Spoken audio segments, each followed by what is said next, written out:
उत्तम गौ, अति उत्तम। देखा कितना चतुर है मेरा गौ, कैसे युक्ति के साथ आगे बढ़ रहा है। और वो हनुमान जिसने बुद्धिहीनों की भांति सीधे प्रवेश करना चाहा, और कैसे उस पर वार हुआ और कैसे गिरा है वो। आप भूल रहे हैं वरुण देव, बालक बार बार गिरकर ही चलना सीखता है। जब ज्योति स्वयं जलती है तभी प्रकाश फैलता है। बुद्धिमानी तो यही है कि इनसे बचते हुए सीधे भीतर चला जाऊं। यदि भीतर जाने में अड़चन आई भी तो अवसर मिलते ही इस अंगूठी की मणि पर दबाव डालकर इसकी मायावी शक्ति से मेरे समक्ष आने वाले योद्धाओं को मूर्छित कर दूंगा और भीतर प्रवेश कर जाऊंगा।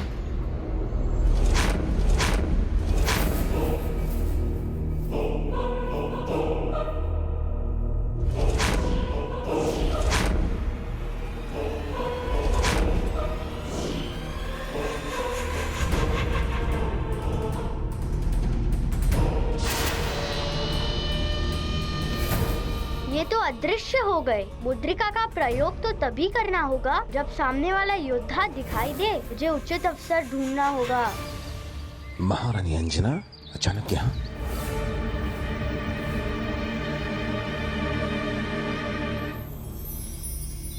प्रणाम ऋषिवर, प्रणाम ऋषिवर। कल्याण हो। अब आप ही मेरी सहायता कर सकते हैं। क्या बात है पुत्री अंजना? ऋषिवर, अंजना ने एक दूसरा देखा कि हनुमान पर घोर संकट है। तभी से ये व्याकुल है और बावली सी दौड़ती दौड़ती आपके पास आई। उस दुस्वप्न के बारे में सुनकर हम सब बड़ी चिंता में हैं ऋषिवर। अब आप ही ध्यान कीजिए और हमें बताइए कि हनुमान कुशलता से तो है। धीरज रखिए, मैं भी बताना।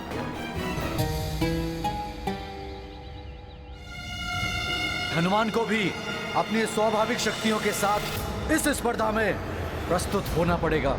उचित है। मैं इस प्रतिस्पर्धा में अपनी वरदानी शक्तियों के बिना ही भाग लूंगा।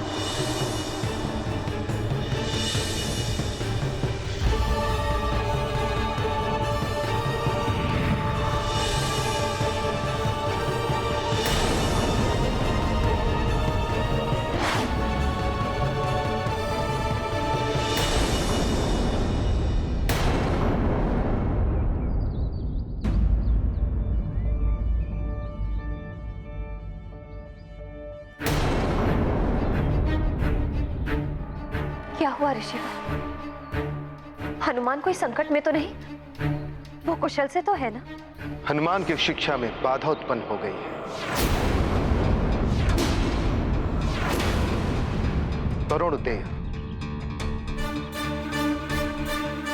वरुण देव की आपत्ति के कारण हनुमान को अपनी शिक्षा पुनः आरंभ करने के लिए फिर से परीक्षा देनी पड़ रही है। वो परीक्षा कोई साधारण परीक्षा नहीं है, बहुत ही कठिन परीक्षा है। किंतु इस परीक्षा से मेरे पुत्र पर कोई संकट तो नहीं आ रहा है ना? संकट तो आ रहा है तुम्हारे पुत्र पर।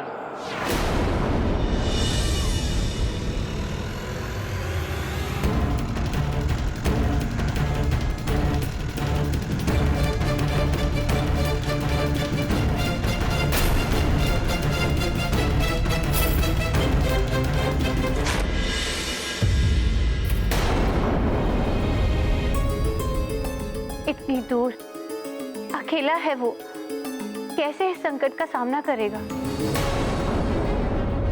ऋषिवर, इस संकट से उसकी रक्षा करने का कोई तो उपाय होगा। उपाय है।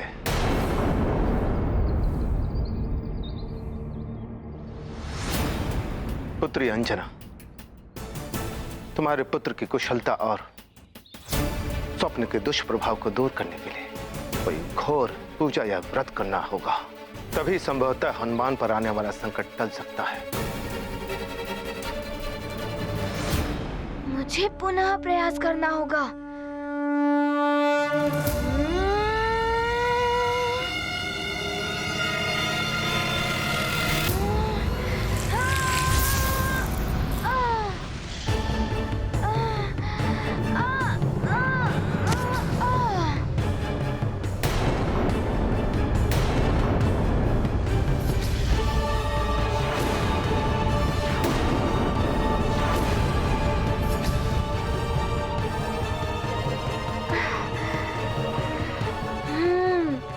यहाँ 4 योद्धा हैं।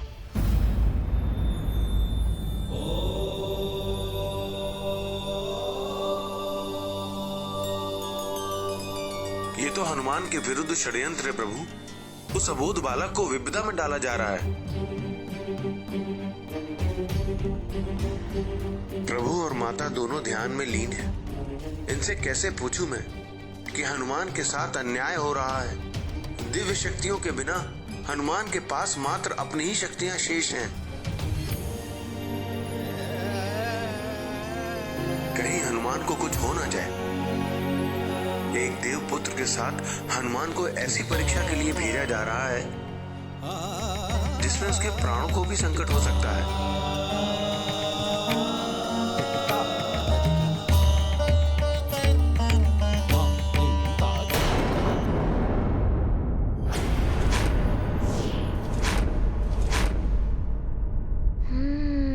आज यदि हनुमान परास्त हो गया तो अनर्थ हो जाएगा। जिस उद्देश्य को पूर्ण करने के लिए हनुमान यहाँ शिक्षा प्राप्त करने आया है, उसके लिए हनुमान को विजयी होना ही होगा। 4 योद्धा, और ये तभी पूर्णतया दिखाई देते हैं जब ये वार करते हैं,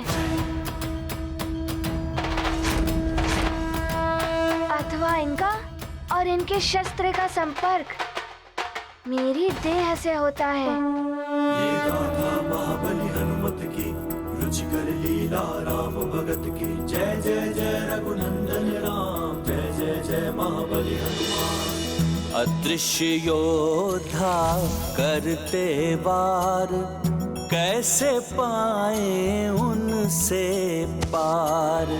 बुद्धि ने युक्ति सुझाई, हनुमत ने सफलता पाई। ये गाथा महाबली हनुमत की, रुचिकर लीला राम भगत की। जय जय जय रघुनंदन राम, जय जय जय महाबली हनुमान। हनुमान इन योद्धाओं के अदृश्य होने का रहस्य जान गया है। अब शीघ्र ही इनको पार कर आगे बढ़ जाएगा। वरुण देव तो स्वयं एक देवता है, और फिर देवताओं के हित के लिए हनुमान ने अनेकों कार्य किए हैं। वरुण देव को ऐसा नहीं करना चाहिए था। वरुण देव के कारण एक मां के पुत्र पर संकट आया है। हे जल के देवता वरुण देव, आज मैं हनुमान की मां अंजना जल का त्याग करती हूं। जब तक हनुमान की शिक्षा पूर्ण नहीं हो जाती, मैं जल ग्रहण नहीं करूंगी। ऐसा मत करो पुत्री, न जाने हनुमान की शिक्षा कब पूर्ण होगी। पुत्री अंजना, ये सत्य है। माता पिता बंधु बांधवों के द्वारा किए गए व्रत आदि उपायों से संतान और बंधुओं को बल मिलता है, जिनके लिए व्रत किया गया हो। किंतु वो व्रत उचित और नियमानुसार किया जाना चाहिए। ऋषिवर, एक मां अपने पुत्र की कुशलता के लिए कुछ भी कर सकती है। आप ही मुझे बताइए कि मुझे क्या करना चाहिए। तुम्हें अनिमेष व्रत करना होगा।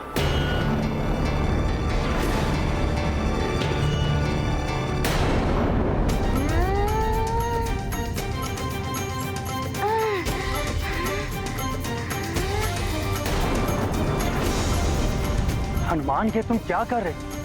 मत गिरो बात। गिरेगा, पुनः गिरेगा हनुमान। अर्थात बिना पलक झपकाए निरंतर सूर्य देव को निहारना। ये तो बहुत ही कठिन व्रत है महर्षि। इसमें तो इसकी दृष्टि भी जा सकती है। अपने पुत्र को काल दृष्टि से बचाने के लिए अंजना को अपनी दृष्टि पर संकट को लेना ही होगा।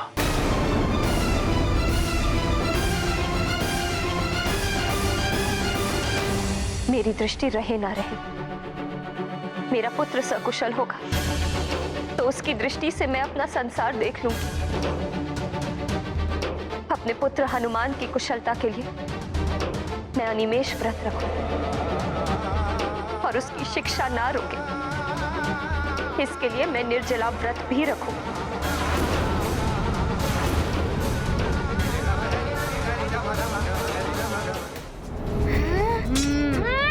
हनुमान, तुम्हारे कारण ही अब मैं जान गया हूँ कि इन योद्धाओं को शस्त्र पकड़ते ही ये दिखाई देने लगते हैं। अब देखता हूँ मैं भी इन्हें।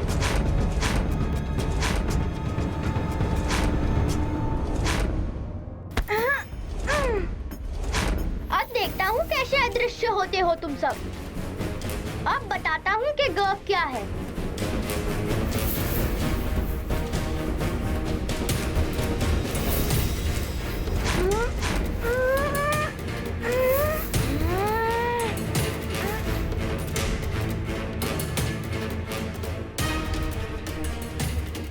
सब हनुमान की ओर देख रहे हैं। यही अवसर है लंकेश द्वारा दी गई शक्ति के प्रयोग का।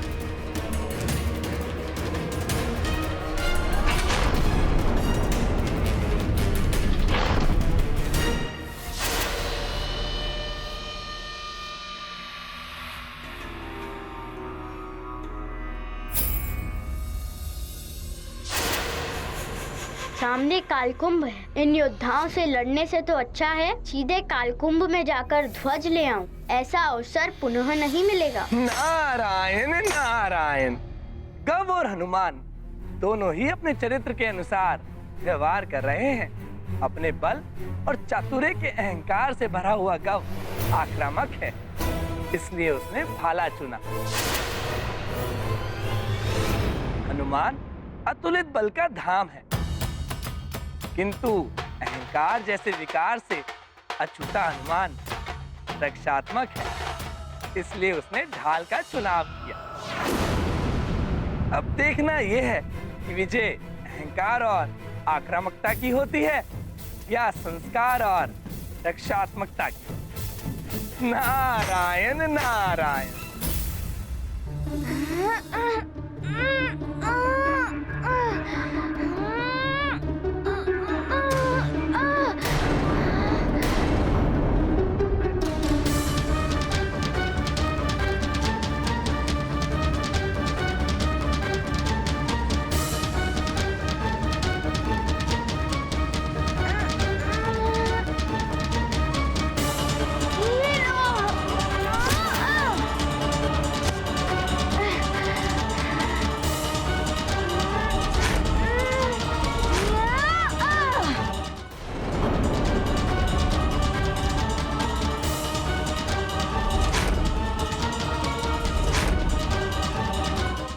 अवसर को हाथ से जाने नहीं दूंगा मैं।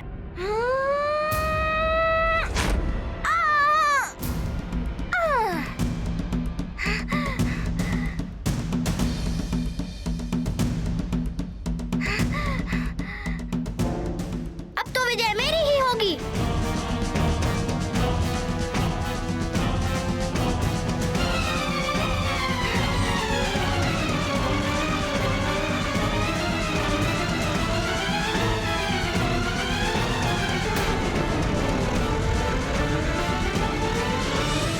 स्मरण रहे, काल कुंभ में प्रवेश करते ही उसके पटल बंद होना आरंभ हो जाएंगे। तो इसके पटल क्रियाशील हो उठे हैं, मुझे शीघ्रता करनी होगी। देखो, हनुमान अभी बाहर योद्धाओं में ही उलझा हुआ है।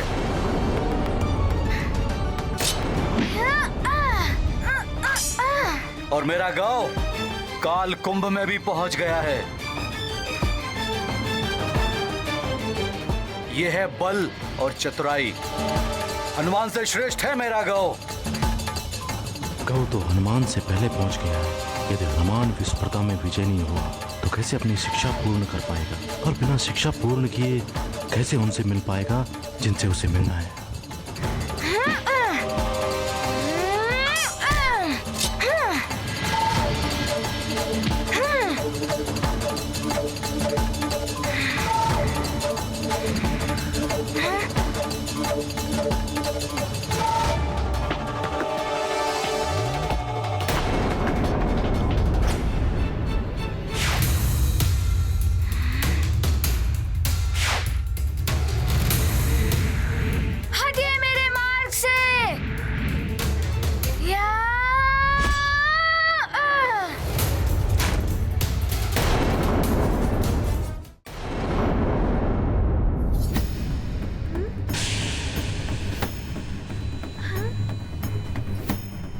मुझे ध्वजा लेकर इस कुंभ से शीघ्र ही बाहर निकलना होगा।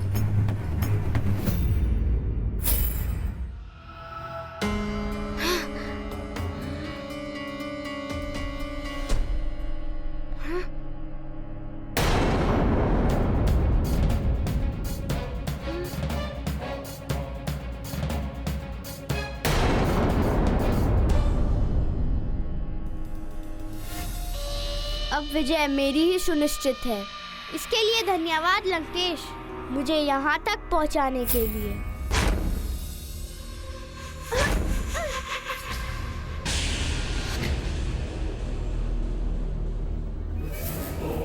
ओहो, एक और बाधा।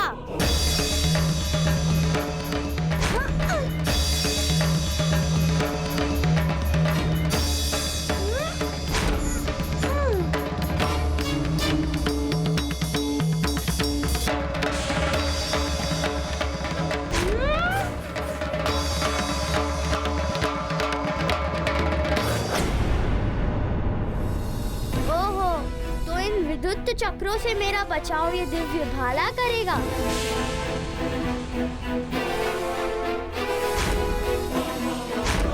प्रतीत होता है कालकुंभ सक्रिय हो गया है, मुझे शीघ्रता करनी होगी।